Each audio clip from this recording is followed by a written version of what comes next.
En nuestro último tiempo juntos comenzamos a abordar, a partir de la enseñanza de Mateo capítulo 16, evidencias palpables de lo que es la ceguera espiritual y cómo, bajo el tinte religioso, ésta puede intentar esconderse, pero jamás logra disiparse.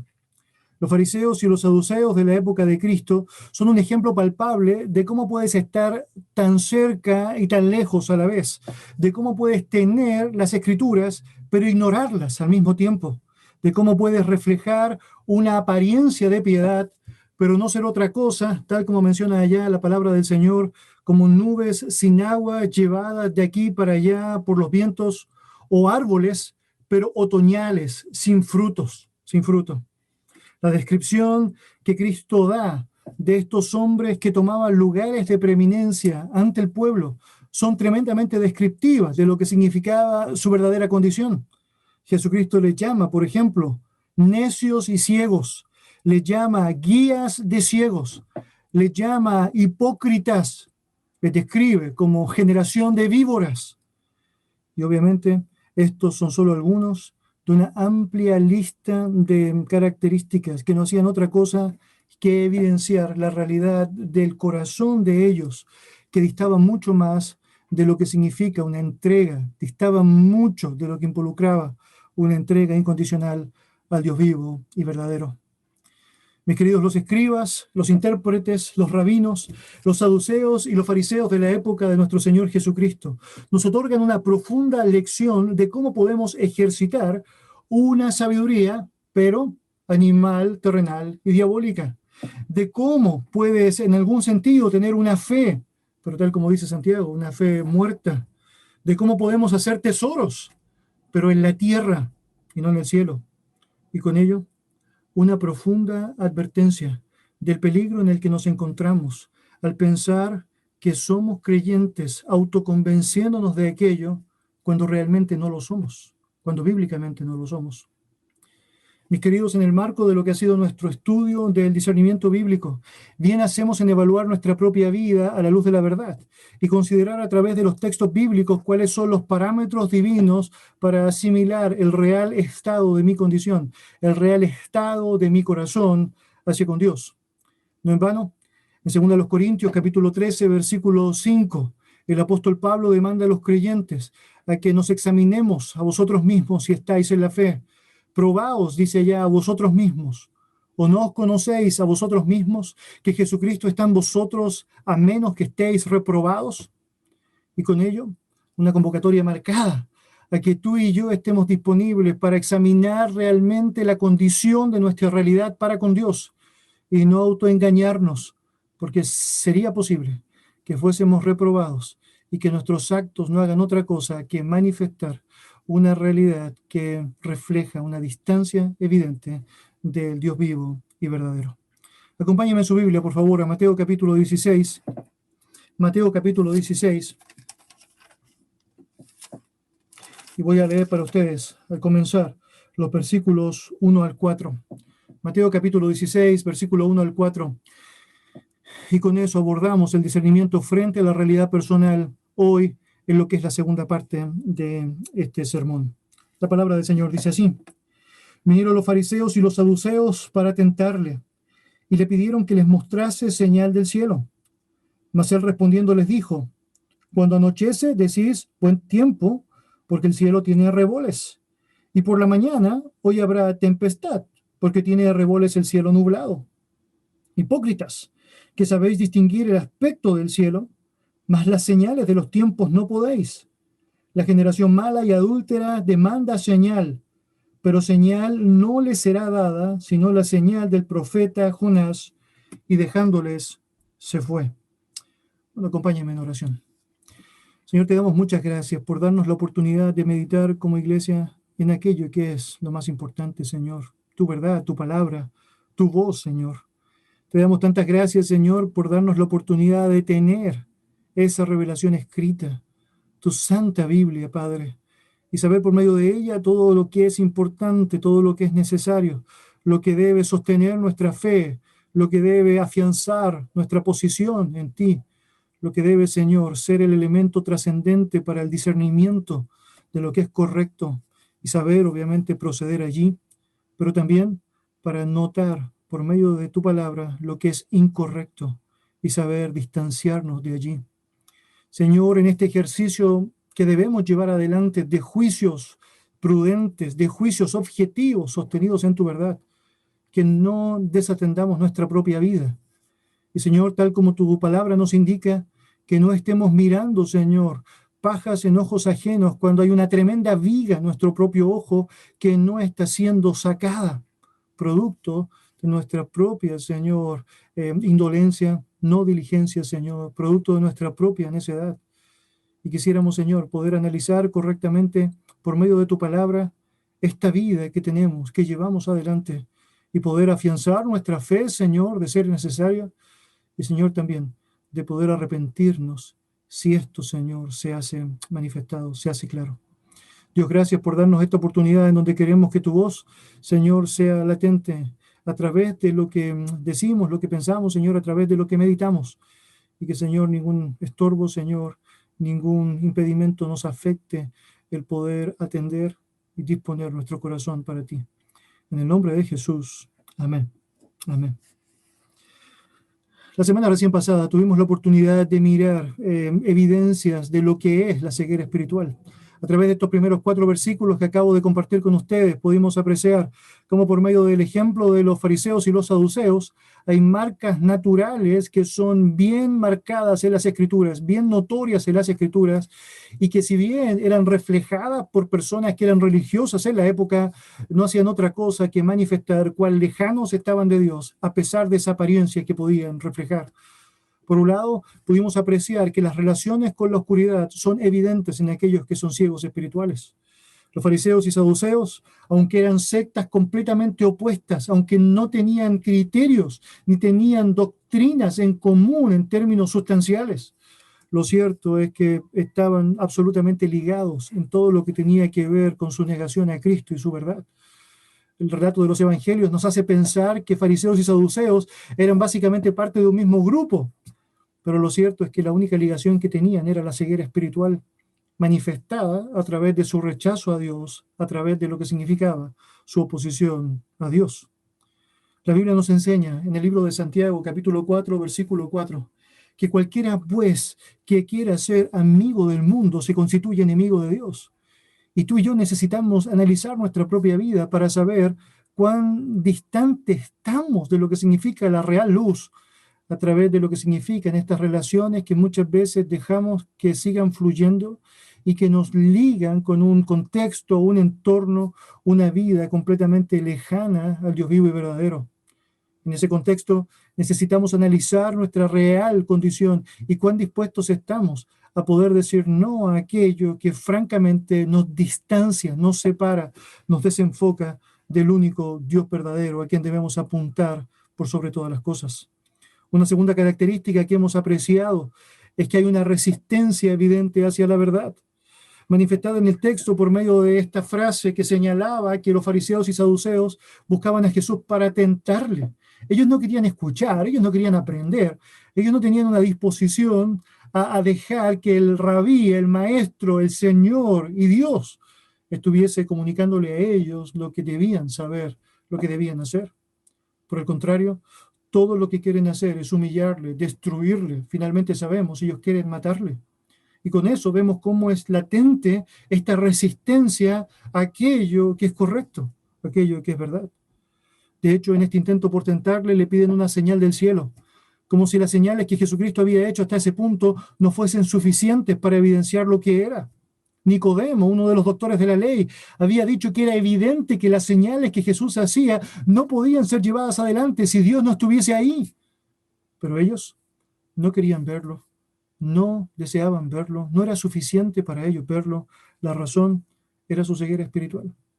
Yo debería decir muchas veces, el corazón de algunos de nosotros pudiese estar evidenciando esa misma resistencia, queriendo algo más, no estando satisfecho con Cristo y solo Cristo, no estando contentos y convencidos con su palabra, que es todo suficiente para que el hombre de Dios sea perfecto y enteramente preparado para toda buena obra. ¿Por qué quisieras más? ¿Por qué anhelarías más si Dios ha dicho que es suficiente? Bueno, a través de nuestras actitudes, nuestras inclinaciones impropias. Lo que hacemos en muchas ocasiones es mostrar resistencia a esa verdad. Y con ello, bien podríamos estar graficando nuestra distancia del Dios vivo y verdadero.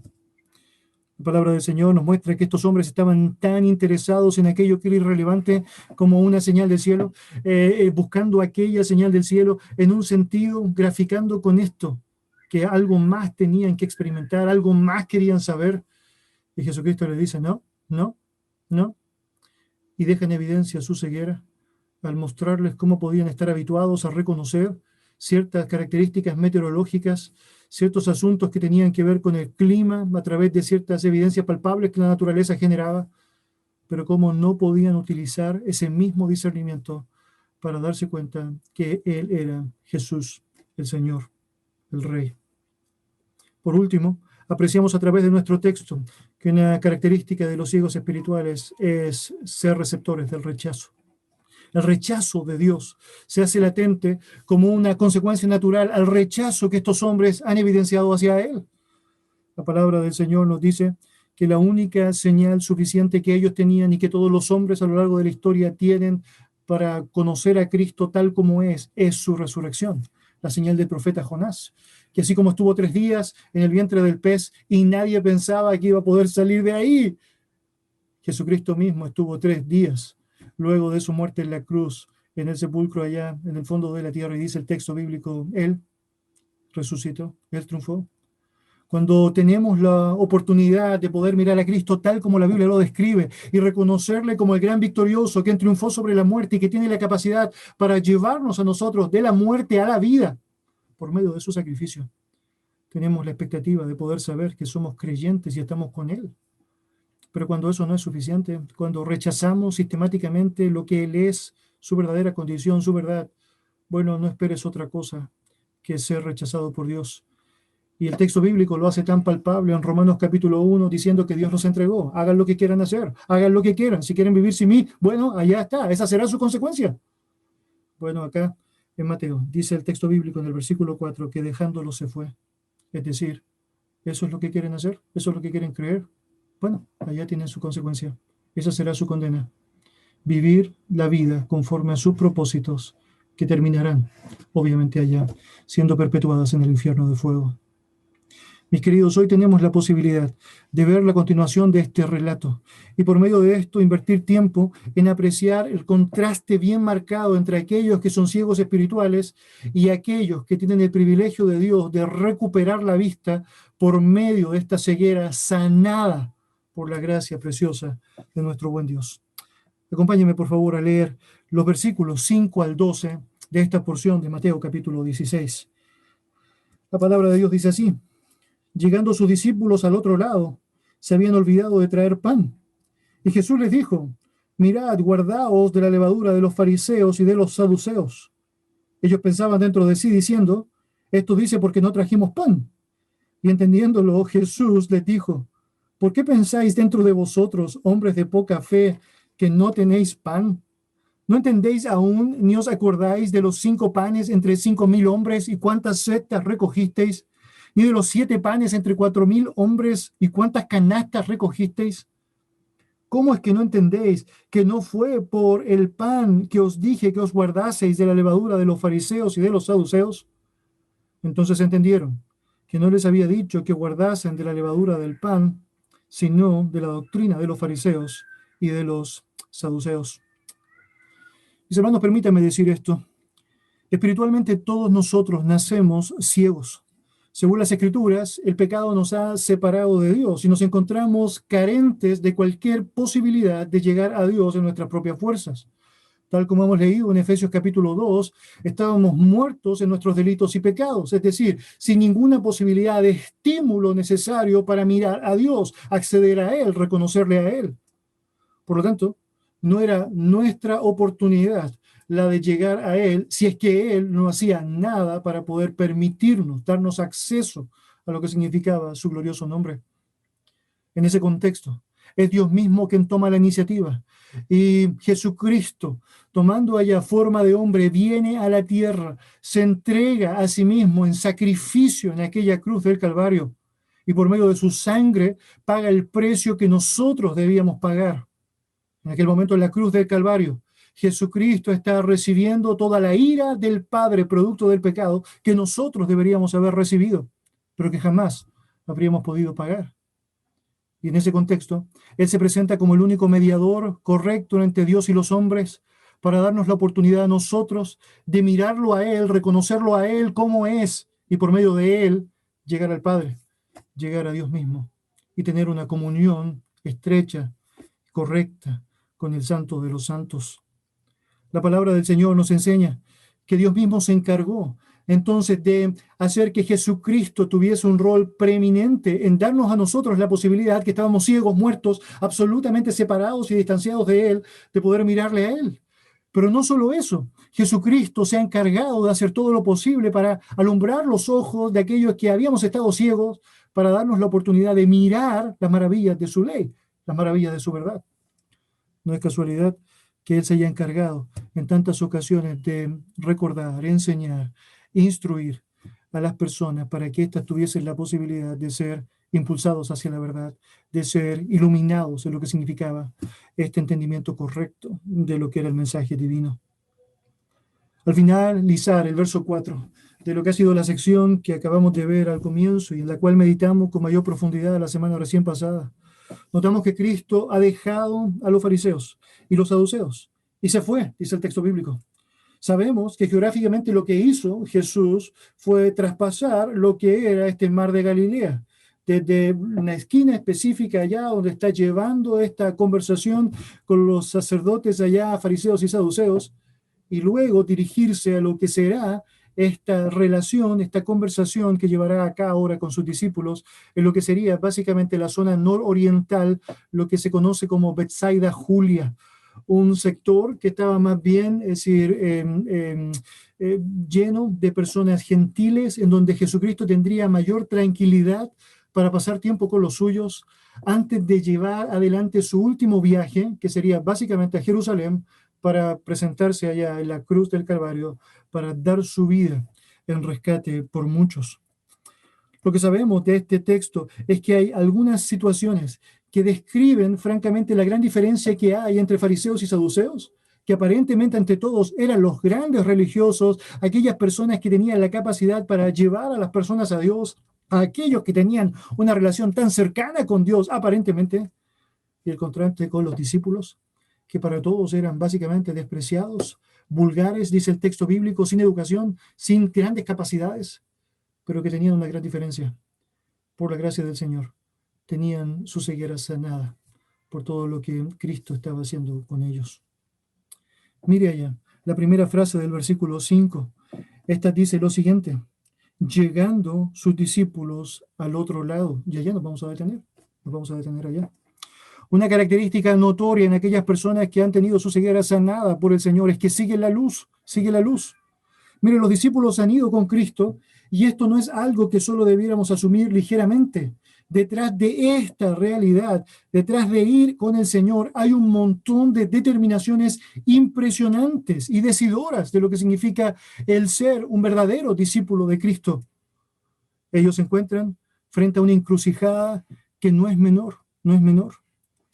Pero lo cierto es que sabemos esta disputa que ha sido generada entre los líderes religiosos, fariseos y saduceos y Cristo debe hacerles a ellos resolver qué es lo que van a estar dispuestos a seguir, a quiénes van a estar dispuestos a creer, a quiénes van a estar dispuestos a obedecer.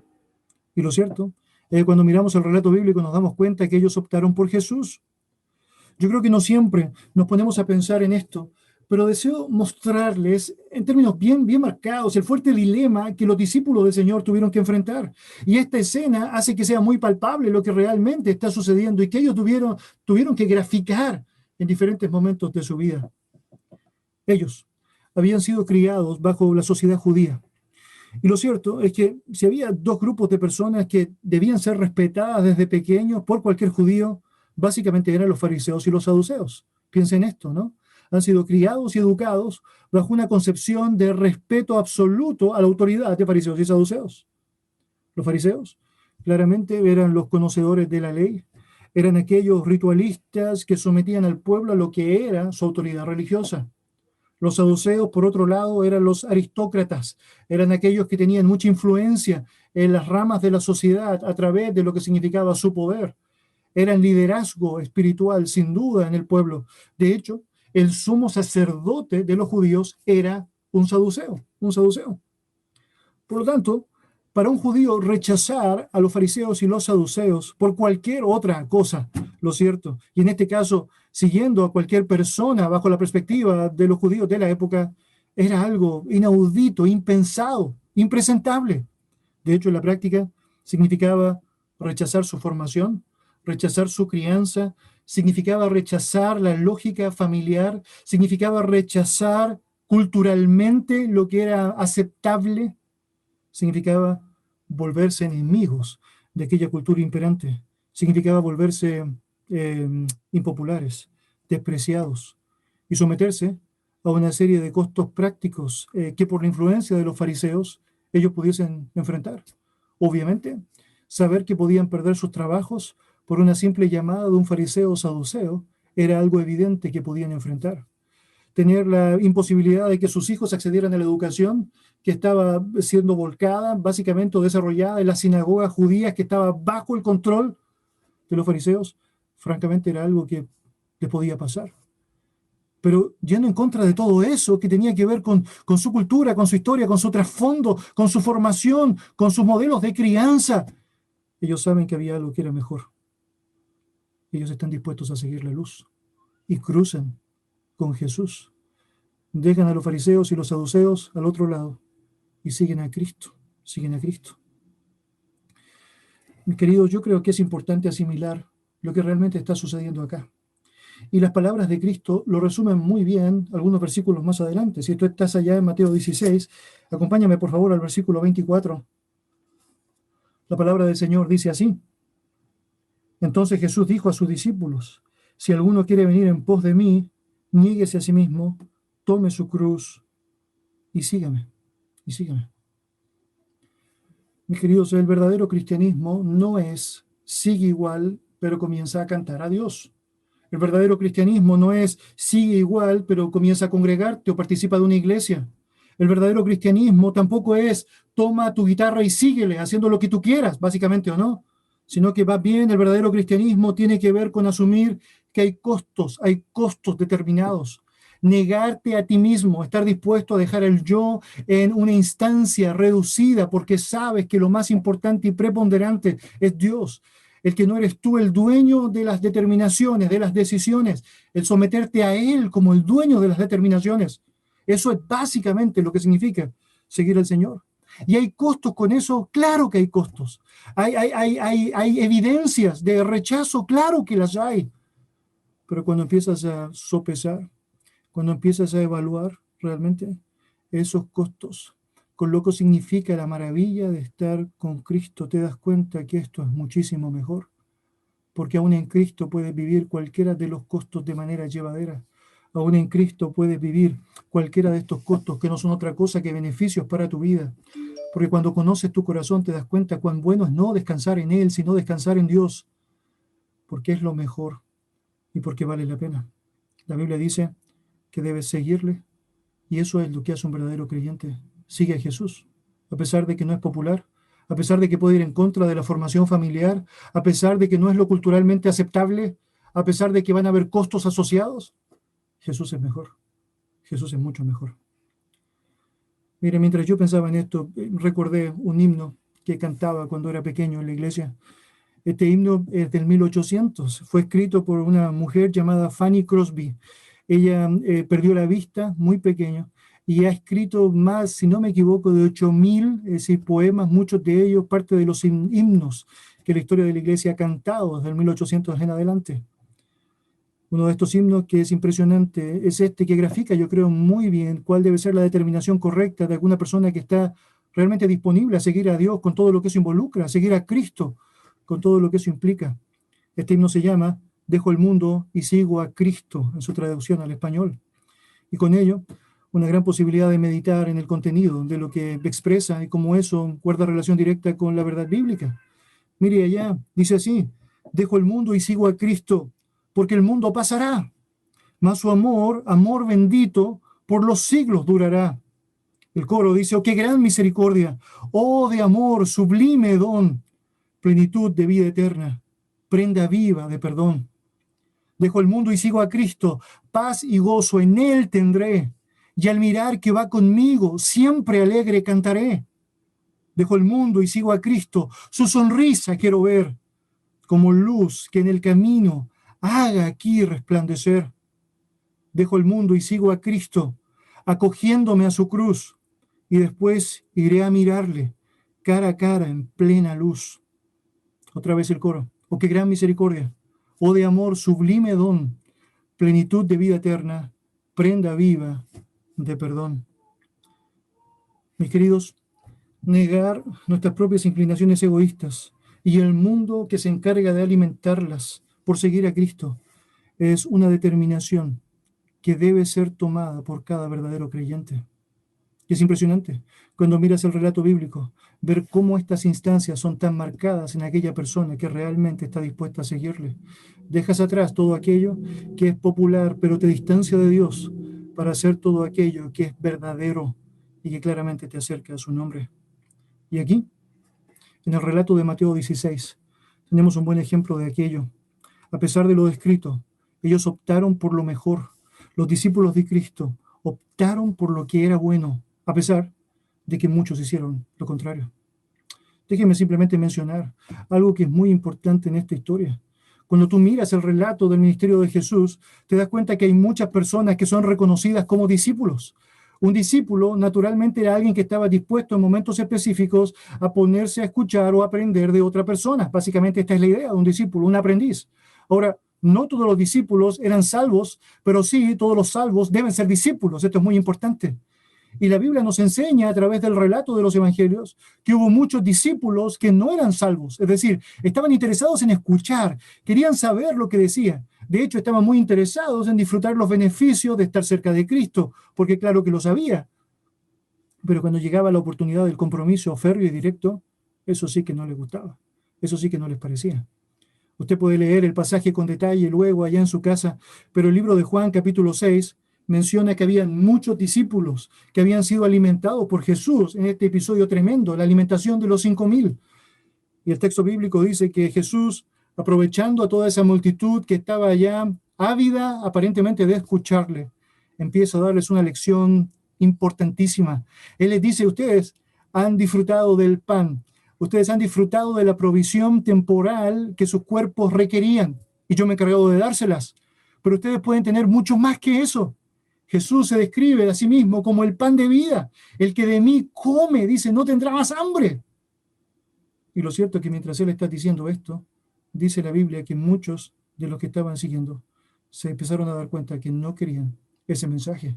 Ellos estaban tan preocupados de lo terrenal, estaban tan preocupados del alimento físico, que eso era lo que les importaba. Lo material era lo más importante, mis queridos. Estamos en un mundo que no es muy lejano a aquello, en donde todo lo material es lo que pesa, lo que cuenta.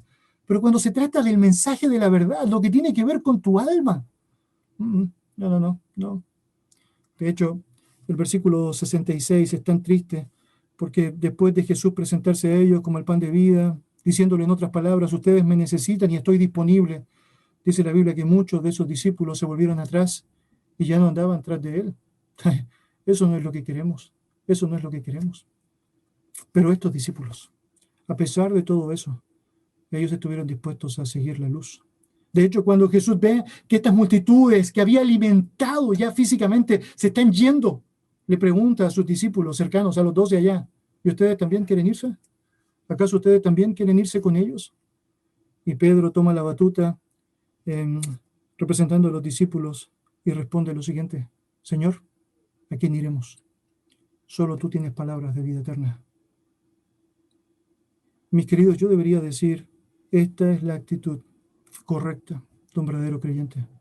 A pesar de todo lo que puede significar la inclinación del mundo y de la propia carne, estás diciendo, yo te voy a seguir a ti porque no hay nada mejor que tú, Señor. Yo quiero seguir la luz. ¿A dónde más podría ir? Yo no sé todo, pero sé que tú lo sabes y es tan conveniente seguirte a ti. Por lo tanto, nosotros hemos creído y conocemos que tú eres el Cristo, el Hijo del Dios viviente. Lo señalamos tal como Pedro y seguimos la luz. Allí la diferencia. Estos discípulos siguieron la luz. Ellos sabían que no sabían todo y por lo mismo era tremendamente sabio entregarse a aquel que sí lo sabe. Y claramente, aquellos no eran los fariseos y los saduceos. El que sabía era Cristo, era Cristo. Un segundo aspecto fundamental de este relato es que hay evidencia marcada de esta ceguera que es sanada, que se manifiesta por medio de la enseñanza recibida por el Señor. Aquellos que son sanados de su ceguera espiritual tienen el privilegio de ser enseñados por Cristo mismo, de tener el privilegio de su revelación abierta, expuesta, disponible para poder atender su voz. Mire otra vez conmigo los versículos 5 en adelante. Llegando sus discípulos al otro lado, se habían olvidado de traer pan. Y Jesús les dijo, mirad, guardaos de la levadura de los fariseos y de los saduceos. Vamos a detenernos ahí. Una característica clara de aquellas personas que son ciegos, que finalmente pueden ver, es que el Señor mismo se encarga de enseñarles. No son abandonados bajo sus propios razonamientos entenebrecidos, naturalmente, sino que son afirmados en la verdad divina. El contexto nos enseña que al llegar al otro lado, siguiendo a Jesús, ellos se dieron cuenta que no tenían pan. El relato paralelo de Marcos, capítulo 8, que cuenta esta historia, dice que en la barca solo había un pan. Entonces usted podría imaginar ello, eso es lo más parecido a los chilenos que tienen allá, es decir, los discípulos, es que estar sin un pan, francamente, es algo complejo, muy complejo. Y se dan cuenta de aquello y obviamente están afectados por lo que eso significa. Y aunque puede parecer una escena trivial, lo cierto es que el pan era un compañero común en las comidas y su ausencia obviamente los tiene a ellos bastante complicados, bien complicados. Ahora, con eso, dando vuelta en sus mentes, no tenemos pan. Según Marcos, solamente hay un pan. ¿Cómo vamos a repartir un pan para todos nosotros? El Señor desea sacarles de esa perspectiva humana que están manifestando a través de aquello y quiere darles una lección que es superior. Ellos estaban preocupados del alimento físico y Jesús está diciendo que deben ir ahora hacia la verdad espiritual. Mire versículo 6. Y Jesús les dijo, guardaos de la levadura de los fariseos y de los saduceos. ¿Notan lo que sucede ahí? Ellos están preocupados por el pan y el Señor les lleva a lo que debería ser su verdadera preocupación. Es decir, no el pan, sino más bien la levadura de los fariseos y los saduceos. Pero los discípulos no entienden de inmediato la lección. De hecho, mira lo que pasa en el verso 7. Dice, ellos pensaban dentro de sí, es decir, no lo dijeron verbalmente, o sea, estaban pensando en esto simplemente allá. Esto dice porque no trajimos pan, ¿no? Es decir, el Señor nos está retando, ¿ven? A Él también le gusta el pan, ¿no? Él también piensa que es muy poco, Él piensa también que lo vamos a pasar mal sin pan. Por lo tanto, Jesús, ¿qué hace? Les enseña. Mire allá, versículo 8. Y entendiéndolo Jesús, note, ellos no lo dijeron, Jesús conoce sus pensamientos, muy interesante. Jesús les dijo, ¿por qué pensáis dentro de vosotros, hombres de poca fe, que no tenéis pan? ¿No entendéis aún, ni os acordáis de los 5 panes entre 5.000 hombres, y cuántas cestas recogisteis? Ni de los 7 panes entre 4.000, y cuántas canastas recogisteis? ¿Cómo es que no entendéis que no fue por el pan que os dije que os guardaseis de la levadura de los fariseos y los saduceos? Es una situación francamente impresionante. Mire aquí, Jesús les enseña que no se trata del pan. De hecho, Jesús se encarga por medio de la historia de recordarle a ellos que Él es el más grande panadero de la historia. Y les da un ejemplo palpable. Él les hace recordar cómo de 5 panes Él les había encargado de alimentar por medio de su obra milagrosa a 5.000 hombres. Y cómo de 7 panes Él se había encargado de alimentar a 4.000. Como de manera práctica, es como si Él estuviese diciendo a ellos, ¿no recuerdan? ¿Piensan que la falta de pan es un problema para mí? ¿No les he demostrado que el pan no es un inconveniente para nosotros? No sean tan terrenales, no sean tan físicos, no se dejen llevar simplemente por aquello que, bueno, si pasa, traten de enfocarse un poco más allá. Y les exhorta por manifestar una falta de fe. De hecho, literalmente, Jesucristo les dice así. Ahora, mis hermanos, la preocupación por las cosas materiales en la Biblia se describe permanentemente como falta de fe. ¿Recuerdas Mateo 6? Jesús les exhorta también allá por tener falta de fe, específicamente porque ellos estaban preocupando por qué comerían o qué vestirían. Y Él dice, oye, yo me encargo de alimentarles, es decir, no se preocupen de eso. Es decir, me tienen a mí. ¿Cuál es la idea allá? de afanarse por aquello que francamente yo me encargo de proveerles. Debemos confiar en la provisión del Señor, es la lección allá. Y los discípulos debían confiar sin duda en la provisión del Señor. El Señor les dice, si se tratara de lo físico, si esto tuviese que ver con lo material, realmente tiene la solución. Estoy aquí. Si el problema es el pan, aquí estoy yo. Es evidente que los discípulos luchaban con esa falta de confianza. Quizás como tú y yo en muchas ocasiones podemos luchar, quizás como tú y yo en muchas ocasiones podemos estar afectados allí, pero si hay algo que es conmovedor en ello, es la disposición del Señor a ayudar a los suyos a que estos sean aclarados. Mis queridos, un verdadero creyente es alguien que va a luchar. Un verdadero creyente es alguien que va a estar titubeando en algunas ocasiones, pero lo cierto es que acude al Señor y el Señor está dispuesto para enseñarle, para educarle, para formarle, para dar las respuestas necesarias. Ya, pueden ser satisfechos. Y vemos eso en el ministerio de Jesús de tantas maneras reflejado. Es evidente, por ejemplo, cuando tienes Mateo 13 y ves las parábolas, cómo el Señor se encarga de explicárselas. Se las explica. Y es tan evidente cuando llega el final de la vida de nuestro Señor en la tierra y para animar el corazón de sus discípulos les dice que iba a mandarles un consolador, el Espíritu Santo. ¿Que qué cosa iba a hacer?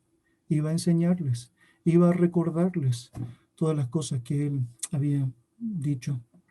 Y es precisamente la ayuda preciosa que tenemos todos los cristianos. Los verdaderos creyentes tenemos el privilegio de parte de Dios de poder tener de Él la lección de su verdad. Mis queridos, no solo tenemos la palabra, sino que el Dios de la palabra que nos está animando y nos está guiando a saber las lecciones que deben ser reconocidas por nosotros.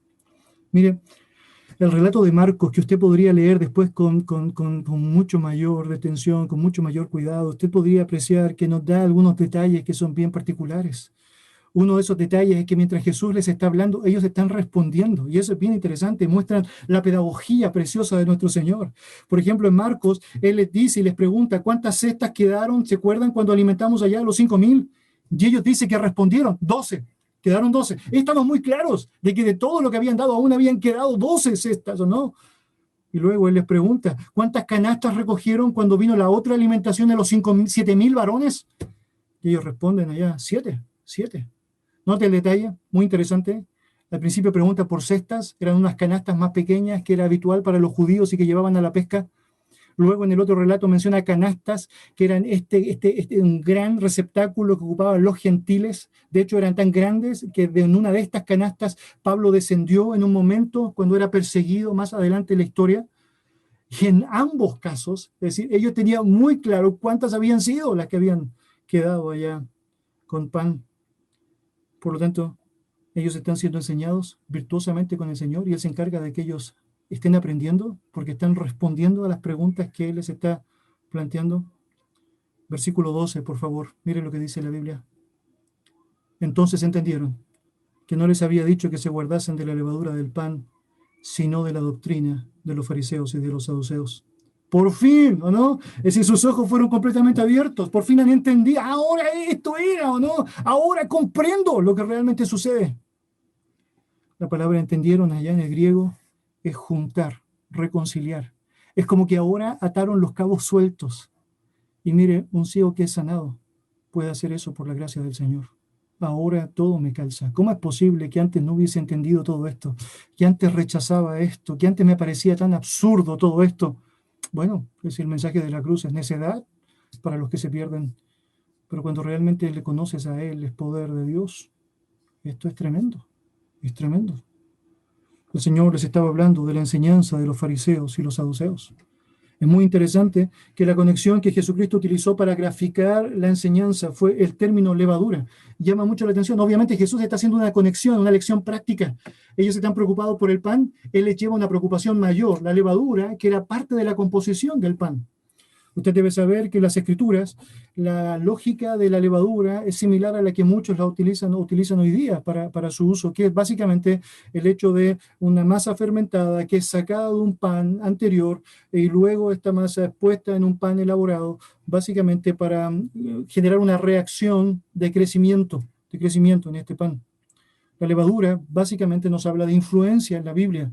no siempre habla de pecado. Esto es un error. A veces la levadura se menciona en términos positivos, pero siempre habla de influencia, del efecto que genera en otro, en este caso, de un pan antiguo a un pan nuevo.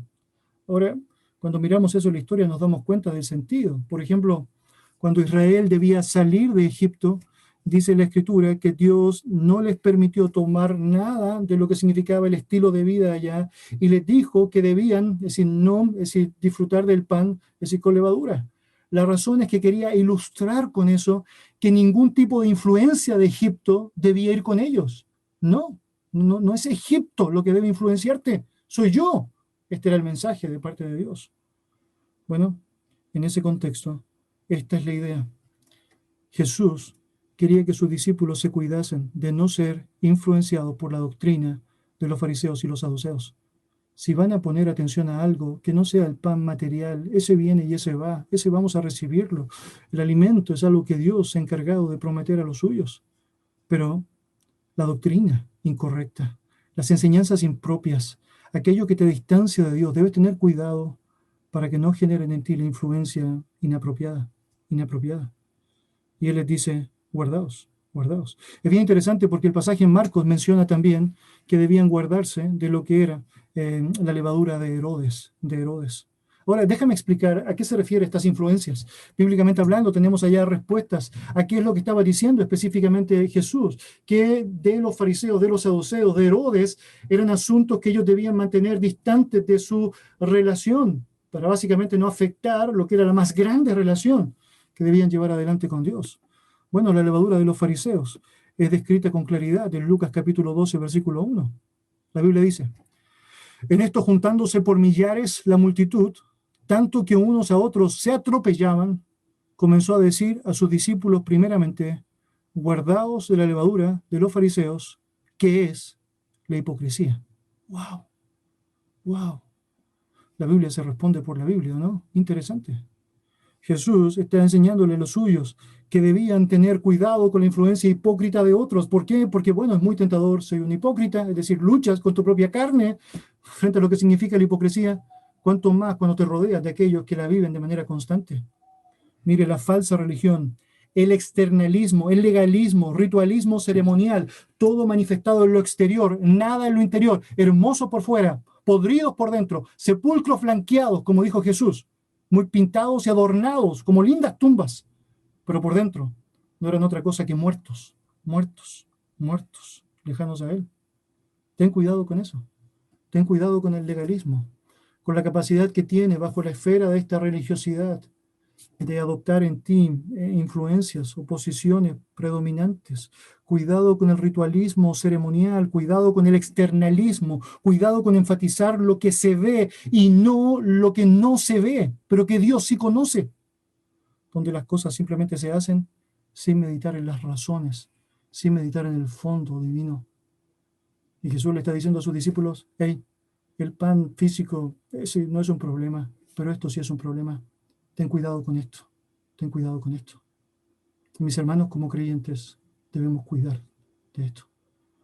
Un segundo asunto, allá, una segunda advertencia, es que tuviesen cuidado de la levadura de los saduceos,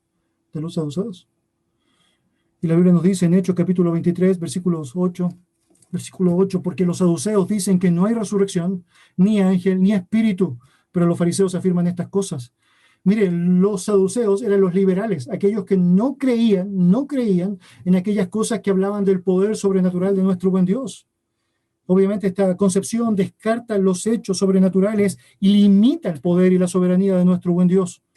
Cuidado, mis queridos, con la influencia del escepticismo, cuidado con la influencia del racionalismo, cuidado con aquellas ideas que te hacen popular, como los saduceos, que eran los aristócratas, los reconocidos, los ricos y famosos, pero que francamente te distancian de la verdad. Cuidado con eso. Cuestionar básicamente a Dios es cuestionar su verdad, es cuestionar lo único que te libera. No eres tú quien establece la verdad, es Dios quien nos ha compartido de su verdad. Y por último, considera, como el relato de Marcos no señala la levadura de Herodes. Mire, Herodes era el gobernante de la época. Él obviamente reflejaba la autoridad y el estilo de vida y el gobierno sin Cristo. Básicamente eso era lo que reflejaba Herodes.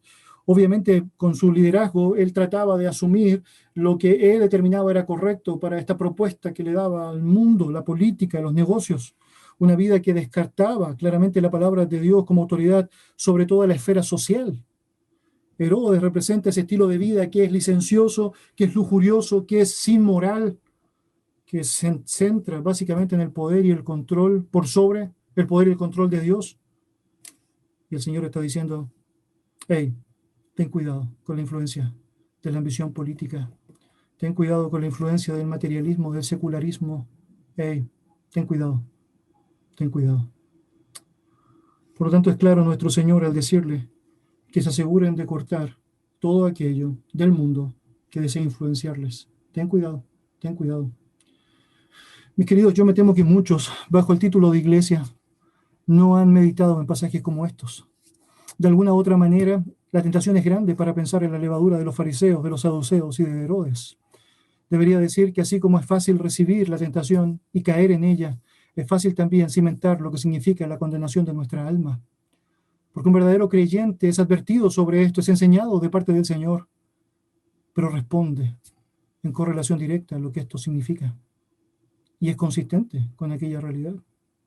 De hecho, no deja de ser llamativo que precisamente el discípulo de estos 12 que no estuvo dispuesto a hacer aquello, Judas Iscariote, es una clara evidencia de lo que significa la levadura de Herodes, dejándose llevar por la ambición social y el prestigio social, más que la gran oportunidad que tenía de seguir al Rey de Reyes y el Señor de Señores y ser enseñado permanentemente por él. Si tú notas la historia, te das cuenta que esto se repite sistemáticamente. Allí tienes el libro de Gálatas. Notarás cómo Pablo les exhortó porque habían comenzado con el Espíritu y ahora estaban tratando de perfeccionarse en la carne, en la práctica. Ellos estaban siguiendo el legalismo, la levadura de los fariseos. Y allá tienes la tentación de Colosas y ves cómo Pablo les escribe, porque estos eran amenazados por el liberalismo, el racionalismo, es decir, la levadura de los saduceos. Y luego te encuentras en el libro de Apocalipsis y ves las iglesias y ves como muchas de ellas tristemente quedaron en el olvido porque cayeron en la influencia del secularismo, del materialismo, la ambición, la levadura de Herodes, la levadura de Herodes. Con todo lo increíble que es apreciar la sabiduría, la paciencia, la pedagogía de Cristo, yo diría que la lección más increíble era la seguridad para los discípulos que ellos podían tener cimentada en el hecho de que Dios mismo estaba comprometido con su desarrollo, con su desarrollo. Él se encarga de dar vista espiritual a los ciegos y alumbrar el entendimiento de los suyos. Mire, la Biblia nos narra en Lucas capítulo 24 una historia que es impresionante. Dice la Biblia que Jesucristo, después de resucitar, se encuentra con 2 discípulos que iban camino a una aldea llamada Emaús. Estos discípulos, dice el texto bíblico, no se dieron cuenta que era Jesucristo el que estaba hablando con ellos, que compartió con ellos, de hecho que estuvo en la casa con ellos. Pero dice que cuando ellos le vieron irse, cuando él partió, ellos empezaron ahora a razonar. Algo había pasado, lo que había sucedido, según su propia declaración, es que su corazón ardía en ellos mismos cuando este hombre les hablaba y cuando les abría las escrituras. Mis queridos, cuando usted ha sido de aquellos que son privilegiados por ser sanados en su ceguera, tiene la oportunidad de disfrutar esa misma realidad, ver la palabra del Señor y ver cómo arde su corazón al darse cuenta que es la verdad, ver la palabra del Señor y ver cómo arde su vida al notar que aunque usted jamás habría logrado captar lo que estaba diciendo allá en sus propias fuerzas, Él se encargó de darle lo necesario para comprenderlo. Y lo aprende, y lo vive, lo vive. Podríamos decir con convicción que hay 2 tipos de personas en el mundo. Por un lado, tienes aquellos ciegos que nunca van a ver, aquellos ciegos que van a seguir la obstinación de su propio corazón, que van a amar más las tinieblas que la luz porque sus obras son malas. Y por otro lado, tienes aquellas personas que fueron ciegos, pero que en un momento específico se les permite ver. Quienes tienen la oportunidad, en la gracia del Señor, de pasar del reino de las tinieblas, note eso, al reino de su amado Hijo, el reino de la luz. Yo espero en el Señor que realmente tú seas de aquellos que le conocen, de aquellos que tienen la oportunidad preciosa de seguir a Jesús y la oportunidad de ser enseñados por Él por medio de su palabra. Pero también debo dar por hecho que si aún no has sido de aquellos, y si aún esto te ha hecho meditar en aquello, es el día de tu visitación, puede ser el día de tu visitación, y necesitas arrepentirte al Señor y pedirle a Él de todo corazón que sea el Señor y Dios de tu vida. Acompáñame en oración. Señor, yo te doy muchas gracias por darnos la posibilidad de tener tu verdad con nosotros. Nos hace bien, Señor, meditar en nuestra vida, no bajo nuestros propios criterios, sino lo que tú estableces en tu verdad. Y, Señor, es evidente que esta realidad manifestada en aquel texto, Señor, que hemos leído, nos muestra esta distancia enorme entre aquellos que parecían creyentes y aquellos que realmente lo eran. Y, Señor, la apariencia es fácilmente, Señor, cuestionable en tu palabra, porque de alguna manera pudiese esconder, Señor, algunos asuntos que, es decir, distan mucho de una relación genuina contigo. Pero cuando el corazón ha sido entregado a ti, cuando la vida ha sido volcada a ti, lo cierto es que es evidente las reacciones que van a suceder, las expresiones que se van a manifestar son claramente consistentes. Señor, nosotros sabemos que necesitamos de tu gracia para todo. Y Señor, en ese sentido te queremos rogar para que nos ayudes a poder reflejar de buena manera aquellas obras que tú preparaste de antemano para que anduviésemos en ellas.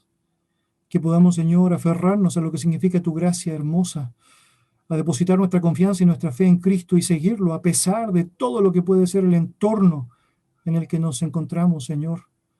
Y aunque no sea popular, y aunque no sea la tradición de nuestros padres, aunque no sea lo imperante en la cultura, que lo más importante para nosotros sea Cristo, Señor.